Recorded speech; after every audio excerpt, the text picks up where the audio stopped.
Gladstone, of course, was a very, very important figure. He's kind of like the prototypical charismatic politician, really, when people start talking about charisma. It's actually the German sociologist Max Weber, who starts talking about charisma and politicians, whereas charisma was something that you previously talked about in relation to saints. Okay, so the fact that Gladstone has these mass meetings to which thousands of people come in the absence of microphones and loudspeakers and so on, how much, sure, he had a great voice, but how much you really could hear of what he was saying, and indeed, because his sentences were so long and complex, how much you could genuinely understand of what he was saying is sort of open to question. But he was a politician who generated mass popular enthusiasm.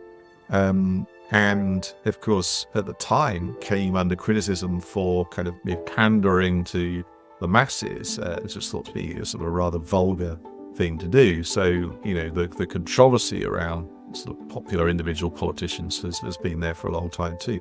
Lloyd George, of course, was somebody who was a brilliant, charismatic speaker, again accused of being a rabble-rouser. Ramsay MacDonald was thought in his time to be a very effective speaker. Winston Churchill, of course, too. He didn't win the 1945 election, but he could get large numbers of people on his election tour turning out to see him as a kind of a celebrity. Now, of course, we then get to the question of, well, did these influence elections? And the answer is probably not as much as you think it might have done. There has been academic analysis trying to assess whether or not it's really a leader's personality which makes a difference to the outcome of the election. And I think the answer was it was only perhaps Harold Wilson in 1964 and February 1974, which were very narrow, very, very narrow wins for the Labour Party, where you could really say, yeah, it actually affected the outcome. Now, that's not to say political leadership isn't important, because lots of the other things which people make their minds up on, the overall image of the party, what the policies are, these are all things that the leader has got a great deal of influence over.